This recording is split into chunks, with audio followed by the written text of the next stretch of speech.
Hello, and welcome to Day by Day True Crime Stories, the podcast where we explore a different crime or justice milestone from this day in history.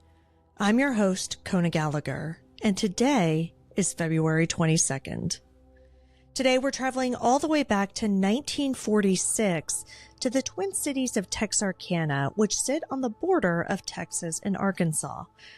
On this day, a series of brutal attacks, later known as the Texarkana Moonlight Murders, sent waves of fear through this once peaceful community. An unknown assailant, often called the Phantom Killer, targeted 8 people, 5 of whom tragically lost their lives. Despite extensive investigations and nationwide attention, the killer was never caught. Today, we'll walk through the timeline of these chilling crimes, the investigations that followed, and the lasting impact that they've had on the people of Texarkana. Let's get started.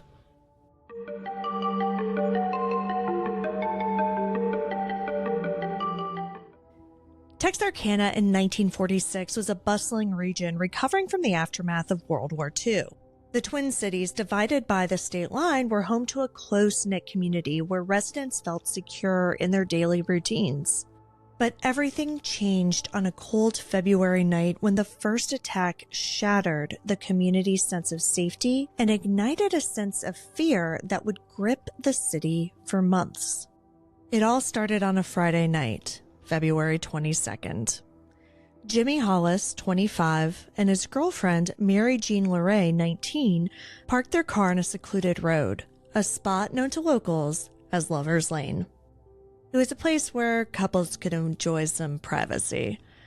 But that night, their evening was violently interrupted.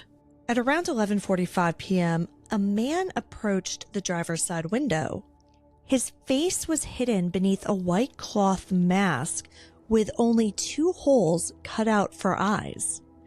Without warning, he ordered them out of the car. Now, thinking this was a robbery, Jimmy offered the man his wallet, but the man had other intentions. He forced Jimmy to remove his pants and then struck him so severely with the butt of his gun that he fractured his skull. The attacker then assaulted Mary Jean before telling her to run. Despite her injuries, she managed to escape and find help at a nearby house. Both survived the attack, but their descriptions of the assailant varied, and this is something that would end up haunting the investigation for months to come. Then, just 1 month later, the community's worst fears were realized when the Phantom struck again. And this time, he left no survivors. On March 24th, a passing motorist discovered a parked car on another Lover's Lane near U.S. Highway 67. Inside were Richard Griffin, 29, and his girlfriend, Polly Ann Moore, 17. Both had been shot in the back of the head. Richard was found between the front seats on his knees with his pockets turned out, suggesting a possible robbery motive. Polly Ann was discovered sprawled face down in the back seat. Blood evidence indicated that they were likely killed outside of the car and then placed back inside. A .32 caliber cartridge was recovered at the scene, but once again, the killer left little else behind. The panic in Texarkana intensified as word of the murder spread, and on April 14th, the Phantom claimed 2 more young lives. Paul Martin, 17, and Betty Jo Booker, 15, had attended a local dance where Betty Jo performed with her band. Afterward, Paul offered to drive her home, but they never made it. The next morning, Paul's body was found near North Park Road, shot 4 times, in the nose, ribs, hand, and the back of the neck.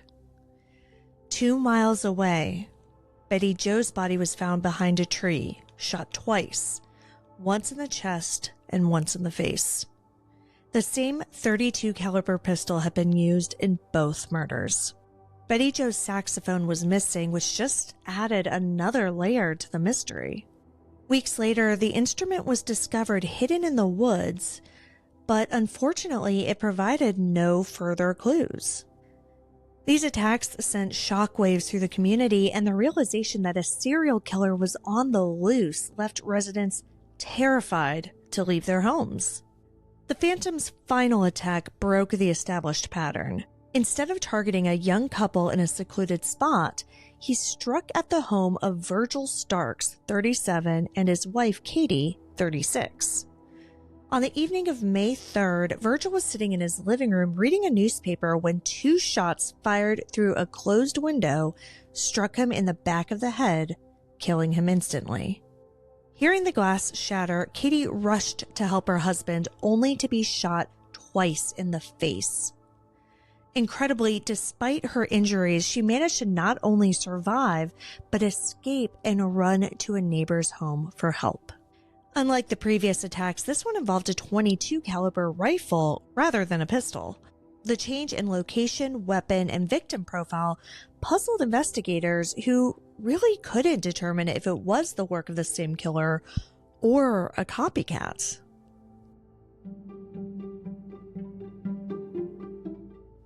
By now, the fear in Texarkana was palpable. The streets emptied at dusk, and residents armed themselves with shotguns and rifles. Hardware stores couldn't keep locks and ammunitions in stock, and curfews just became an unofficial rule of survival. Newspapers dubbed the assailant the Phantom Killer, which really only served to fuel the hysteria. Even everyday sounds, a creaking floorboard, a dog barking, or the rustle of leaves became sources of terror as people wondered if the Phantom was going to strike again. Law enforcement agencies from both Texas and Arkansas, along with the Texas Rangers and the FBI, launched extensive investigations, but the killer remained elusive. Without modern forensic tools like DNA testing, investigators were forced to rely on eyewitness accounts, which varied, fingerprints, and ballistics, but none of that evidence led to a definitive suspect. Dozens of individuals were questioned, but no charges stuck. One of the most notable suspects was U.L. Swinney, a local car thief whose wife allegedly confessed to knowing about the murders. However, under the laws of the time, her testimony couldn't be used against her husband. So without any physical evidence, Sweeney was never charged with the murders, though some investigators remained convinced that he was the Phantom.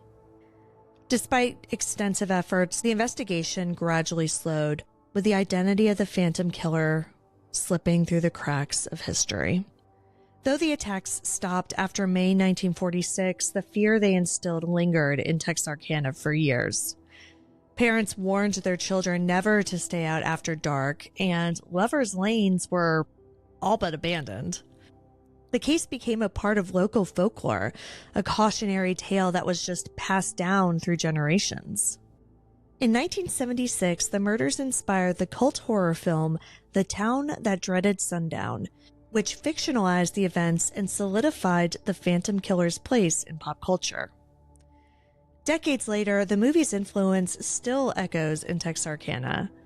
Each October, the town screens the film as part of its annual Halloween tradition, which is kind of wild and definitely serves as a reminder of the fear that once gripped the city. Even today, the Texarkana Moonlight Murders remain one of the most infamous unsolved crimes in American history. True crime enthusiasts, amateur sleuths, and local historians continue to analyze the evidence, hoping that one day new technology or a forgotten clue may finally reveal the Phantom's identity. Thank you for joining me on today's episode of Day by Day True Crime Stories. If you found this story compelling, please subscribe, rate, and review our podcast on your favorite listening platform. And remember, you can also watch these episodes on YouTube. And be sure to join me tomorrow as we explore another significant event in true crime history. Until then, stay safe and remember that behind every headline is a life worth remembering. Day by Day, True Crime Stories is a Little Monster production. Hey, you can do it!